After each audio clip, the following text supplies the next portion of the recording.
Nashville race weekend, Jim France wanted to enter a cup car into his own sport, and much more coming up on this episode.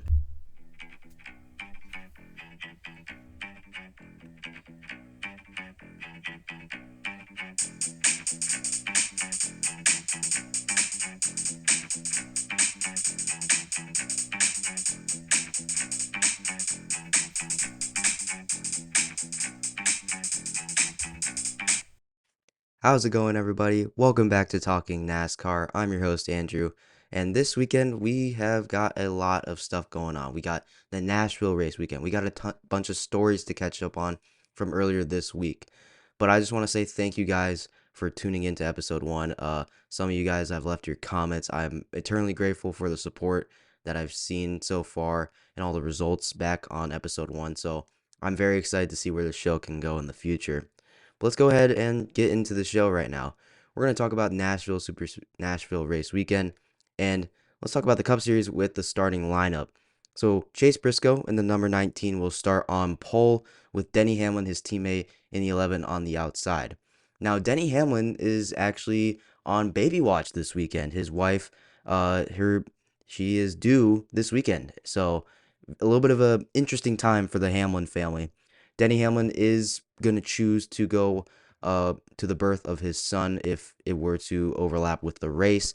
And Ryan Truex, the brother of Martin Truex Jr., is on standby. So we'll see if Ryan Truex will hop in the seat. It will be his first start in the NASCAR Cup Series Gen 7 car. So part of me is interested to see Ryan Truex in a Cup Series car, but we'll see. If that were to happen, Truex will have to start at the rear of the field. And also joining him at the rear of the field will be AJ Allmendinger, and he put up the 17th fastest lap in qualifying. Now, that time will be disallowed due to Allmendinger having a unapproved adjustment on the underbody, so NASCAR penalized him for it. He will be starting at the rear this weekend. So I'm interested to see how AJ will do going through the field.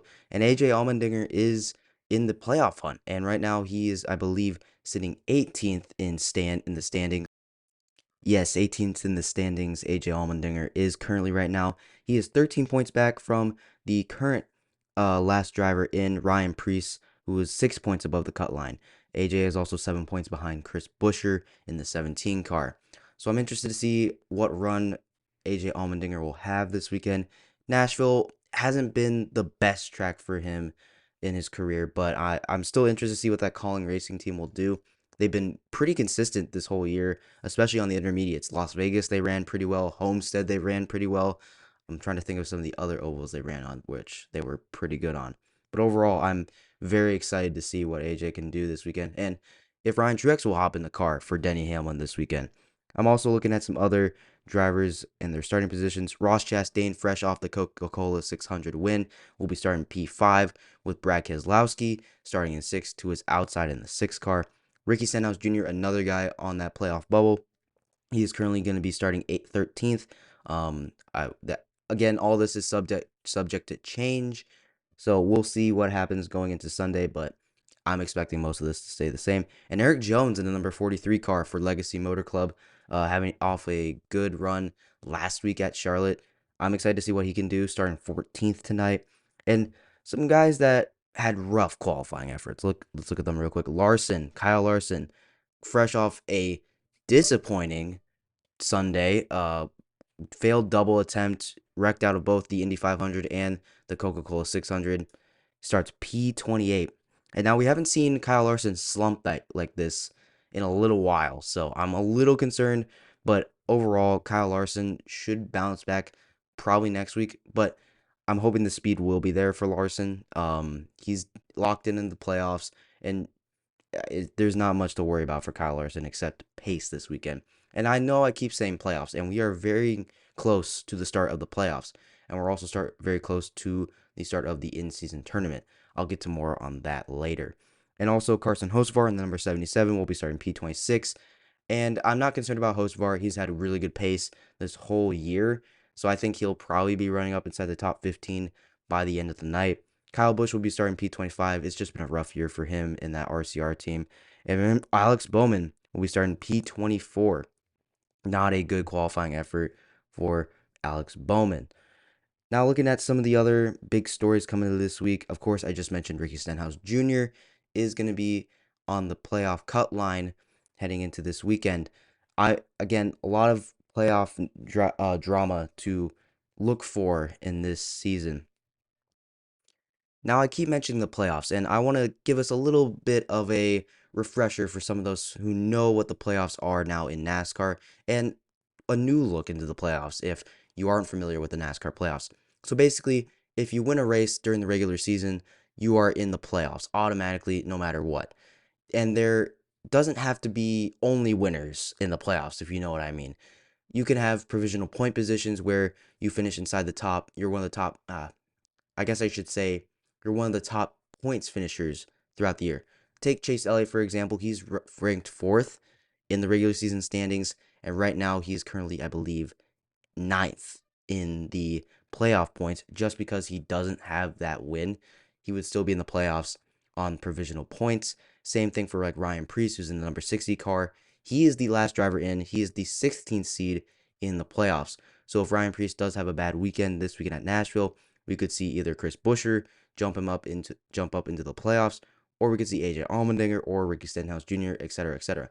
Now, if there's a new winner this weekend, we could see Buescher pushed out and a new driver on the cut line, and that would be Bubba Wallace, who I believe is 32 points above the cut line. So there you go. Just a little bit of a refresher slash introduction to the playoff system. I'll get into the playoffs on a more broad level in another episode. Same thing with the uh, NASCAR in-season tournament, which is a brand new thing this year, and I'm very excited to see how that will go.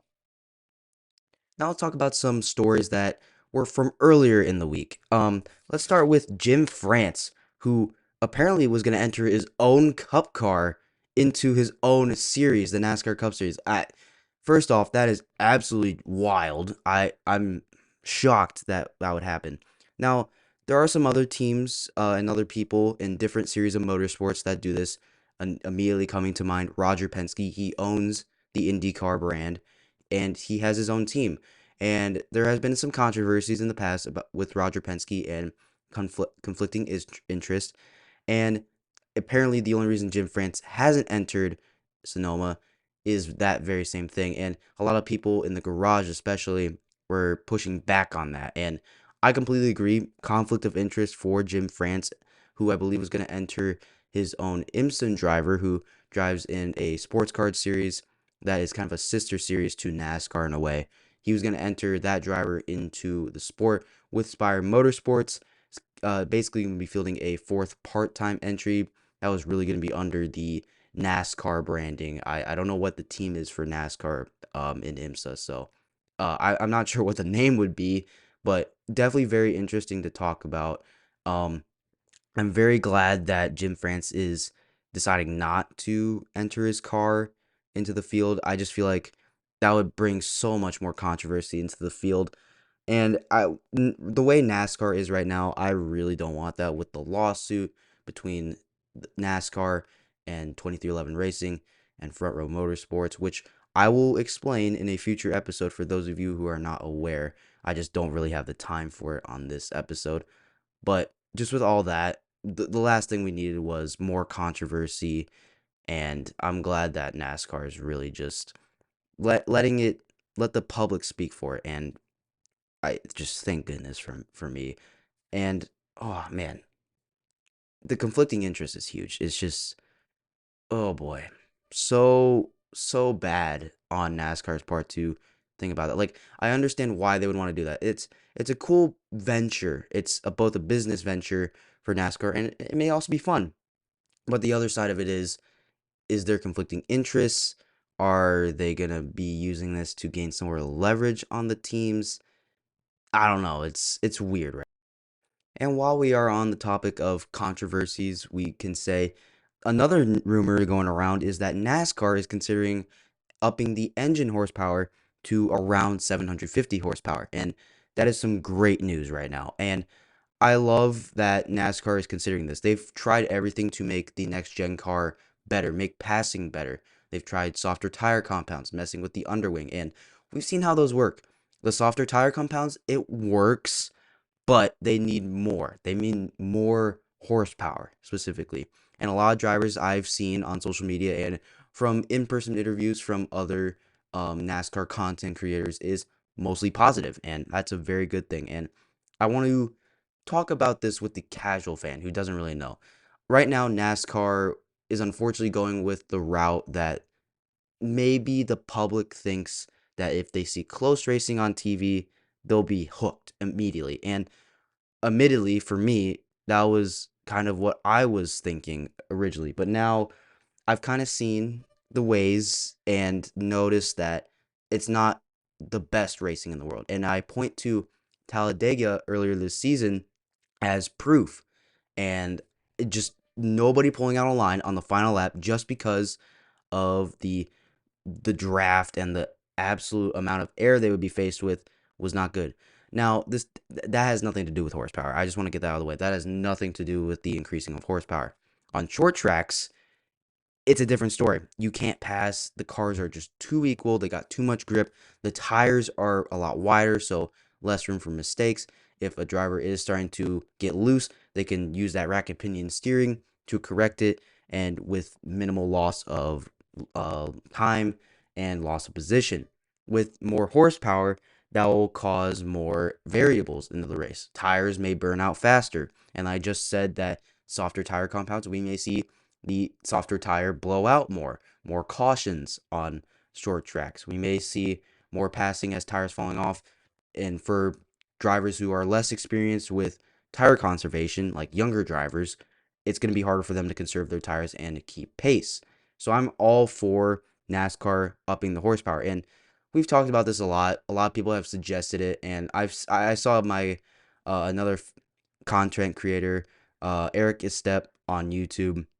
He was talking about how kind of funny it was that everyone for years, like the past 2 years, have been yelling at NASCAR to increase the horsepower. And NASCAR has been kind of like, yeah, we're thinking about that, but it will be too expensive. And now 2 years later, they're like, let's up the horsepower, and they're gonna take credit for it. And I'm just a little frustrated by that. And I think overall though, it's not gonna be as big of a controversy because it's a good thing for the sport. Now, if you are a hardcore NASCAR fan who's been watching for years, sound off in the comments if you do like this move by NASCAR, if you are frustrated by NASCAR kind of taking this approach and waiting so long. Just let me know down in the comments what you think about NASCAR talking about increasing the horsepower, if you will. Now, let's get to our final story of the episode. Let's talk about silly season. Now, for those of you who don't know what silly season refers to, it's basically like NFL free agency or MLB free agency, where drivers will swap rides with other drivers, or teams will sell or fold at the end of the season, or sponsors will leave the sport, enter the sport, go to new teams, etc., etc. So, I want to talk about my silly season predictions. And long story short, I don't see this as being a active silly season, let's say. There definitely is a bunch of potential for humongous dominoes to fall, but overall, I just really don't see it happening. Now, Jordan Bianchi of The Athletic posted an article that I unfortunately have not read, but plenty of people have come out with their own analysis of it, and I've listened to Eric Estep on YouTube a lot and taken on his sort of opinions, and formed them based on his, but also are mine. I really hope they're mine and not completely just based off of Eric Step. Now, Jordan Bianchi in this article does say that Trackhouse is probably the biggest domino in this silly season to make the headway, and leave in its wake room for drivers to switch teams throughout the next few seasons and such. And I would say that maybe that's true, but I feel like the silly season may not be as active as compared to last year, where we saw Stewart Haas Racing shut down and a lot of its drivers and crew chiefs having to swap rides and go to new teams. Now, Trackhouse has two options here. They field right now 3 cars. The number 1 car for Ross Chastain, who has a win this season and is in the playoffs.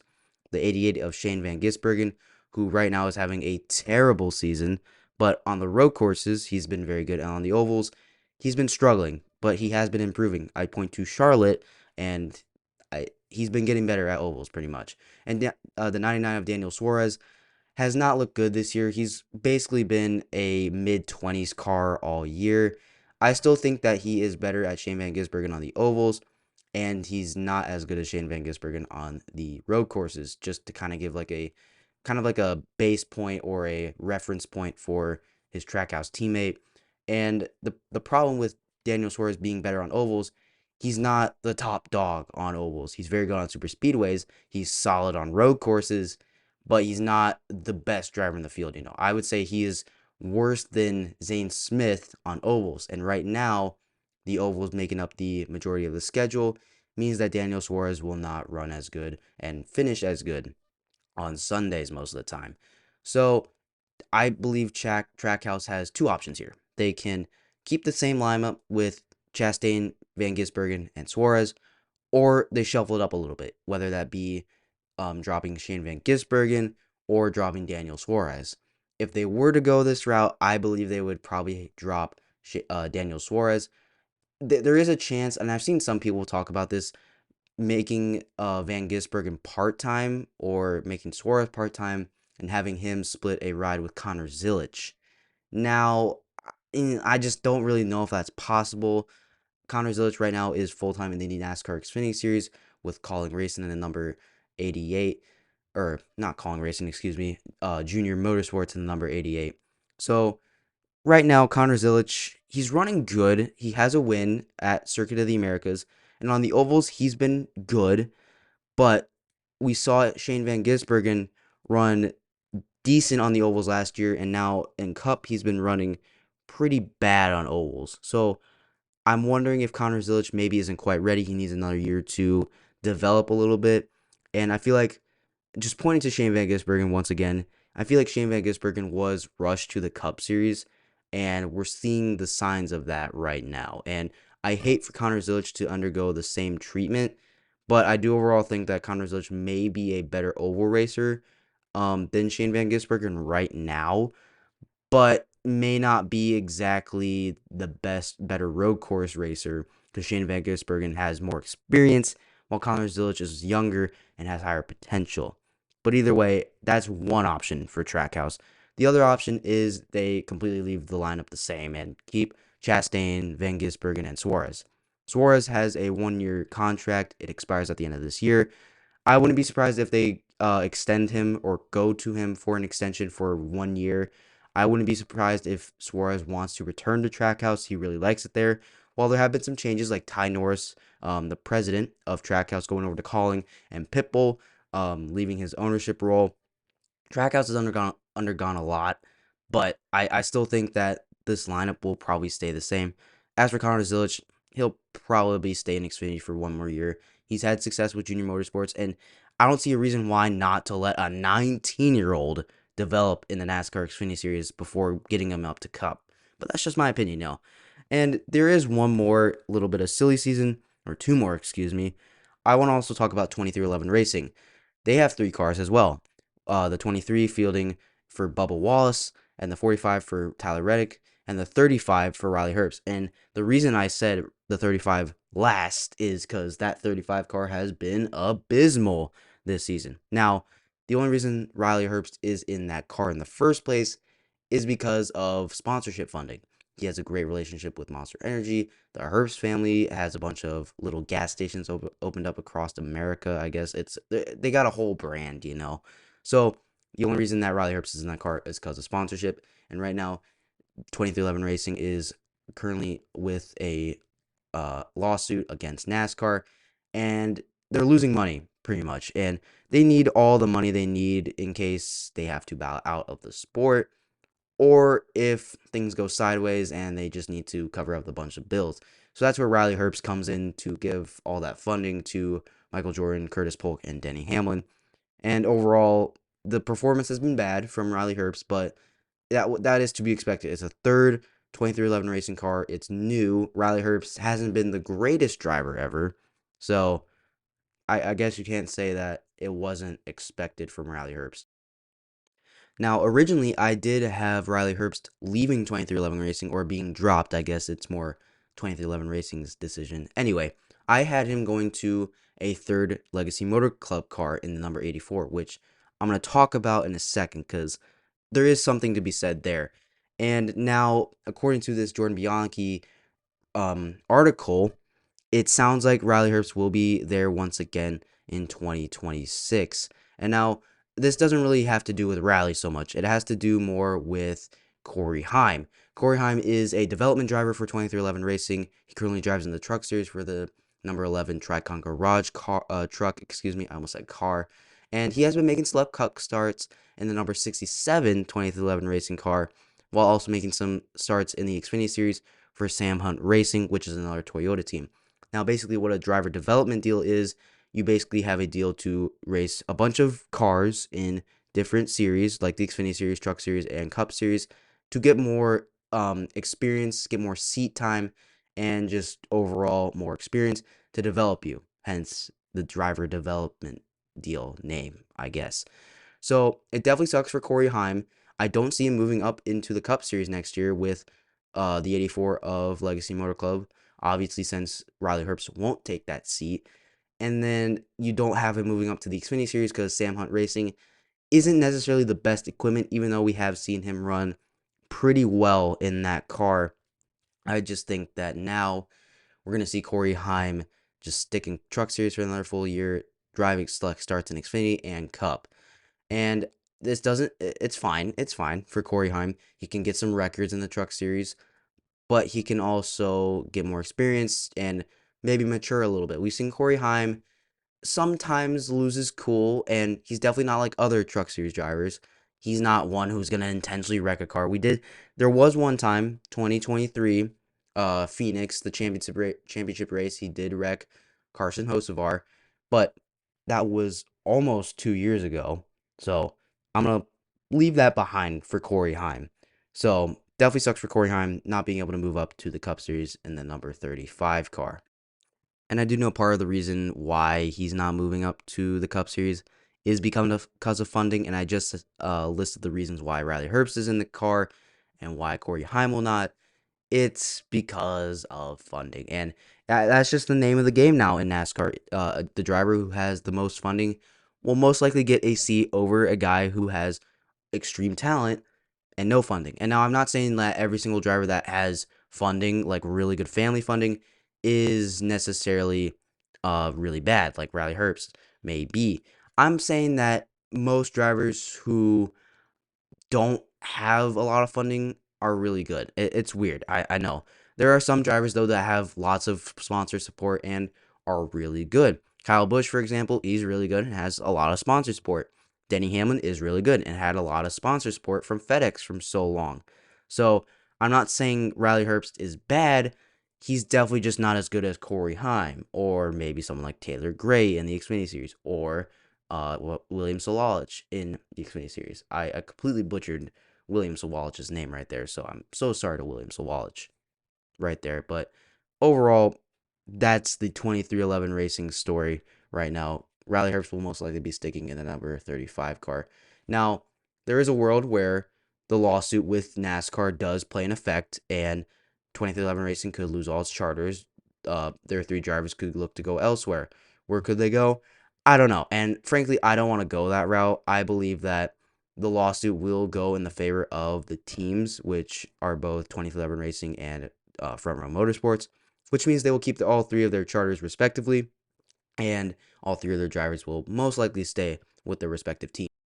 Now, sticking with silly season real quick, I do have like a small silly season move. Ty Dillon in the number 10 car for Calling Racing right now. I do have him staying in the number 10 car for next year unless something changes. Ty Dillon, he's not a guy that's gonna blow you away. He's gonna take care of that equipment, keep the car clean, bring it back, and save the team some money. And it's a bonus. He brings in a good amount of funding from sponsors. And I was gonna have Daniel Suarez move to that 10 car, but obviously with Trackhouse and some of the stuff that Jordan Bianchi has said this year or in that article, it sounds like Daniel Suarez will stay in the number 99 car. Jimmy Johnson, co-owner of Legacy Motor Club, I do have him making 5 more Cup Series starts next year in the number 84. I do see that 84 car staying part-time. And I know there's a whole thing going on with Legacy Motor Club and Rick Ware Racing between a charter. Now, let's get into that real quick. Uh, Legacy Motor Club is suing Rick Ware Racing over a breach in contract, which that contract is in relation to a charter. Now, charters are what full-time NASCAR Cup Series teams use to get into every single race. Basically, they need it to run every single race. So it cuts down costs and it allows them to qualify for points and the championship so they can make more money mostly. So right now, Jimmy Johnson and Legacy Motor Club want that charter that Rick Ware Racing owns. The problem is Rick Ware Racing is leasing their second charter to the number 60 car of RFK Racing, which Ryan Preece drives now. And there is a rule where a NASCAR Cup Series team cannot lease the same charter 2 years in a row. So, like Rick Ware Racing would have to lease the charter that they are looking to sell to Legacy Motor Club right now and lease it to RFK if RFK wishes to continue leasing a charter from Rick Ware Racing instead of buying one. And I'm guessing Rick Ware wanted to keep running for the 2026 season and possibly bow out of the sport in 2027, which is when Rick Ware thought he would be selling the charter. But Jimmy Johnson says Rick Ware Racing was supposed to sell the charter in 2025. Now, there's a lot of things that could have happened. Rick Ware could have not read the contract and right now is just unsure of it and right now doesn't trust Legacy Motor Club, so he doesn't believe anything they say. Or Legacy Motor Club did agree to something that Rick Ware wanted that would be in favor of, but is changing it last minute. Or it could be the other way around. Either way, right now I do see the lawsuit going in favor of Rick Ware Racing. The reason is an injunction which was brought on by Legacy Motor Club so that Rick Ware Racing would not sell that charter to another team while this lawsuit is going on was denied. So I know it's small, and honestly, I just think that it's a sign that the courts aren't really buying Legacy Motor Club State so far. So I'm just looking at this and saying Rick Ware's probably going to keep that charter and they're going to have to come to a new agreement eventually, which means that the 84 car or whatever number car Legacy Motor Club wants to use will still be part-time. Kyle Busch, we know, will be sticking in the number 8 car for RCR as well. And just some finishing up here again. Rick Ware Racing will probably run a bunch of different drivers in a second part-time car, which will be shared between Corey LaJoie, who will be running his Stacking Penny Performance Racing brand in the number 01 for the 1 cent car, I guess, and the number 15 car, which Rick Ware has ran twice so far this year with his son Cody Ware and the All-Star race and Tim Brown in the season opening clash at Bowman Gray Stadium. I expect that Sheldon Cream, Sam Mayer, Harrison Byrne will all join Rick Ware for part-time schedules in the number 15, as well as Cam Waters, who ran a one-off race at Sonoma last year in the number 60 car for RFK Racing. I expect this 15 car to mostly become a third RFK car to get new drivers in and just have some fun with it, like how teams have been doing it, run third cars in the Daytona 500. And Christian Eckes and Daniel Dye will join Calling Racing's Cup program and then number 13 part-time. They'll probably run 2 or 3 races each. And finally, Chandler Smith will probably join Front Row Motorsports and then number 36 car part-time. He'll probably run the Daytona 500, some speedway races, and all that. I'm just saying based on the fact that I believe the lawsuit between 2311 Racing and Front Row Motorsports will probably go in favor of the teams, and NASCAR will have to let the teams keep their charters. So there you go. That's all my silly season predictions right now. I want to just say this now. I do have the right to change any of this based on current real-time rumors and activities. If drivers do swap teams, whatever, I was wrong. You can tell me about it in the comments below. But anyway, that's going to do it for this episode of Talking NASCAR. Tune in tomorrow to watch the Nashville Super Speedway race. It's no longer the Ally 400. It's not. It's the Cracker Barrel 400.